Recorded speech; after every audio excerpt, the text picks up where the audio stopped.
असतो मा सद्गमय तमसो मा ज्योतिर्गमय मृत्योर्मा अमृतं गमय। ओम शांति शांति शांति। दीपं ज्योति परब्रह्म सर्वतोरं दीपेन साध्यते ज्योति दीपं दर्शयामि। ವೀಕ್ಷಕರೇ, ಅಕ್ಟೋಬರ್ ತಿಂಗಳಲ್ಲಿ ನಿಮ್ಮ ರಾಶಿಯ ಭವಿಷ್ಯ ಹೇಗಿದೆ? ಕಾರ್ತೀಕ ಮಾಸ, ಕಾರ್ತೀಕದಲ್ಲಿ ದೀಪಕ್ಕೆ ಮಹತ್ವವನ್ನು ಕೊಡ್ತೇವೆ.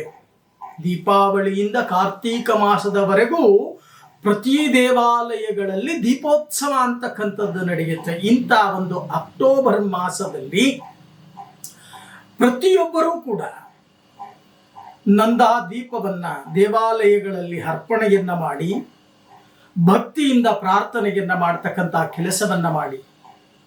ಯಾಕೆಂದ್ರೆ ಮನೆಯಲ್ಲಿ ಯಾವುದೇ ಒಂದು ದೀಪ ಅಂತಕ್ಕಂಥದ್ದು ಹಾರಬಾರದು. ಇದಕ್ಕೆ ಗ್ರಹಚಾರ ಮುಖ್ಯ. ಚೆನ್ನಾಗಿ ಅರ್ಥ ಮಾಡ್ಕೊಳ್ಳಿ.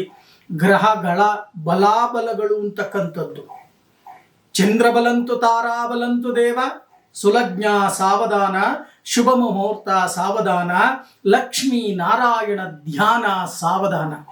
ಆ ಶ್ರೀಮನ್ನಾರಾಯಣ ನಿಮಗೆಲ್ಲರಿಗೂ ಕೂಡ ಒಳಿತನ್ನ ಮಾಡಲಿ. ದೀಪ ಮಹಾಲಕ್ಷ್ಮಿಯ ಅನುಗ್ರಹ ಪ್ರಾಪ್ತಿಯಾಗಲಿ. ಅಕ್ಟೋಬರ್ ತಿಂಗಳ ಮಾಸದಲ್ಲಿ ಮೊದಲಿಗೆ ಮೇಷರಾಶಿ. ಈ ಮೇಷರಾಶಿಯವರಿಗೆ ಈ ಅಕ್ಟೋಬರ್ ತಿಂಗಳ ಹೇಗಿರುತ್ತೆ? ಏಳರಾಟ ಶನಿ ಪ್ರಾರಂಭವಾಗಿದೆ. ಸಮಸ್ಯೆಗಳ ಮೇಲೆ ಸಮಸ್ಯೆಗಳು. ಹೇಳ್ಕೊಳ್ಳೋಕ್ಕಾಗಲ್ಲ, ಹೇಳ್ಕೊಂಡ್ರೆ ಸಮಸ್ಯೆ ಪರಿಹಾರ ಆಗಲ್ಲ. ಏನ್ ಮಾಡಬೇಕು ಗುರುಗಳೇ? ಧೃತಿಗೆಡ್ತಕ್ಕಂಥದ್ದು ಬೇಡ. 7.5 ಶನಿ ಅಂತಕ್ಕಂಥದ್ದು ಪ್ರಾರಂಭ ಆಗಿದೆ ನಿಜ, ಆದರೆ ಅದಕ್ಕೆ ಪರಿಹಾರ ಅಂತಕ್ಕಂಥದ್ದಿದೆ. ಶನಿಯಿಂದ ಏನೆಲ್ಲ ಆಗಬಹುದು?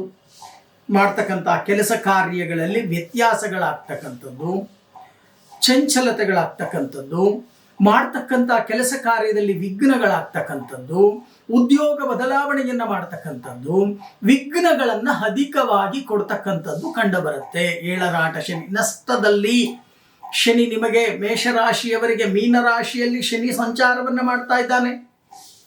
ಇನ್ನು ಒಂದು ಕಡೆ ನಾವು ನೋಡಿದಾಗ 3ನೇ ಮನೆಯಲ್ಲಿ ಗುರು, ಮಿಥುನ ರಾಶಿಯಲ್ಲಿ ಗುರು ಸಂಚಾರವನ್ನು ಮಾಡ್ತಾ ಇದ್ದಾನೆ. ಅನರ್ಥಗಳನ್ನು ಮಾಡ್ತಾನೆ. ಯಾವತ್ತೋ ಮಾಡಿರ್ತಕ್ಕಂಥ ತಪ್ಪುಗಳನ್ನ ಬಹಿರಂಗವನ್ನು ಪಡಿಸ್ತಕ್ಕಂಥ ಕೆಲಸವನ್ನ ಮಾಡ್ತಾನೆ ಗುರು. ಮಿಸ್ಅಂಡರ್ಸ್ಟ್ಯಾಂಡ್ ಅಂತಕ್ಕಂಥದ್ದಾಗತ್ತೆ. ಯಾವಾಗ ಒಬ್ಬ ಮನುಷ್ಯನಿಗೆ ಗುರುಬಲ ಶನಿಬಲ ಅಂತಕ್ಕಂಥದ್ದಿಲ್ವೋ, ಮೇಷರಾಶಿಯವರಿಗೆ ಶನಿಬಲ ಗುರುಬಲ ಎರಡನ್ನೂ ಕೂಡ ಕಳ್ಕೊಂಡಾಗ ನಾನಾ ರೀತಿಯ ಸಮಸ್ಯೆಗಳು. ಹೇಳ್ಕೊಳ್ಳೋಕ್ಕಾಗಲ್ಲ, ಹೇಳ್ಕೊಂಡ್ರೆ ಸಮಸ್ಯೆ ಪರಿಹಾರ ಆಗಲ್ಲ. ಹಾಗಂತ ಧೃತಿಗೆಟ್ಟು ತಲೆ ಮೇಲೆ ಕೈ ಹೊತ್ತು ಕೂತ್ಕೊಳ್ತಕ್ಕಂಥ ಕೆಲಸವನ್ನು ಖಂಡಿತವಾಗಿ ಮಾಡಬೇಡಿ. ಪ್ರತಿಯೊಂದಕ್ಕೂ ಕೂಡ ಪರಿಹಾರ ಇದೆ. ಕರ್ಮಣ್ಯೇ ವಾಧಿಕಾರಸ್ಯ ಮಹಾಫಲೇಶು ಕದಾಶನ. ನೀವು ಮಾಡತಕ್ಕಂಥ ಕರ್ಮಗಳಿಗೆ ಅನುಸಾರವಾಗಿ ಫಲಾಫಲಗಳನ್ನು ಕೊಡ್ತಾನಂತೆ ಶ್ರೀಕೃಷ್ಣ ಪರಮಾತ್ಮ. ಹಾಗಾಗಿ ನೀವು ಮಾಡಬೇಕಾಗಿರ್ತಕ್ಕಂಥ ಕೆಲಸ ಏನಪ್ಪ? ವಿಘ್ನಗಳು ಬಂತು, ತೊಂದರೆಗಳು ಬಂತು, ಹಿತಶತ್ರುಗಳಿಂದ ತೊಂದರೆ, ಇವೆಲ್ಲವೂ ಕೂಡ ಬರ್ತಕ್ಕಂಥದ್ದು ಸಹಜ. ಆದರೆ ಧೈರ್ಯವನ್ನು ಕಳ್ಕೋಬೇಡಿ. ಧೈರ್ಯಂ ಸರ್ವರ್ಥ ಸಾಧನಂ ಅಂತ ನಾವು ಹೇಳ್ತೀವಿ. ಆ ಧೈರ್ಯದಿಂದ ಎಲ್ಲ ಕೆಲಸಗಳನ್ನು, ಬರ್ತಕ್ಕಂಥ ವಿಘ್ನಗಳನ್ನು ನಿವಾರಣೆಯನ್ನ ಮಾಡ್ತಕ್ಕಂಥ ಚೈತನ್ಯ ಬುದ್ಧಿಶಕ್ತಿ. ಚೆನ್ನಾಗಿ ಅರ್ಥ ಮಾಡ್ಕೊಳ್ಳಿ. ಮೇಷರಾಶಿಯವರಿಗೆ ಚಂದ್ರ ಬಲ ಅಂತಕ್ಕಂಥದ್ದಿದೆ. ಯಾವಾಗ ಚಂದ್ರ ಬಲ ಅಂತಕ್ಕಂಥದ್ದು ಬರುತ್ತೋ ಆಗ ನಿಮ್ಮ ಸ್ವಯಂ ಬುದ್ಧಿಶಕ್ತಿಯಿಂದ ಪ್ರತಿಯೊಂದು ಬರ್ತಕ್ಕಂಥ ಸಮಸ್ಯೆಗಳಿಗೆ ಪರಿಹಾರವನ್ನ ಹುಡುಕೊಳ್ತಕ್ಕಂಥ ಕೆಲಸವನ್ನ ಮಾಡಬಹುದು. ಹಾಗಾದ್ರೆ ಏನ್ ಮಾಡಬೇಕು? ಈ ಮಾಸದಲ್ಲಿ ತೊಂದರೆ ತಾಪತ್ರಯಗಳು ಹೆಚ್ಚಾಗತ್ತೆ ನಿಜ. ಶನಿಗೆ ಅಧಿದೇವತೆಯಾಗಿರ್ತಕ್ಕಂಥವನು ಪವಮಾನ ಅಂದ್ರೆ ಆಂಜನೇಯ.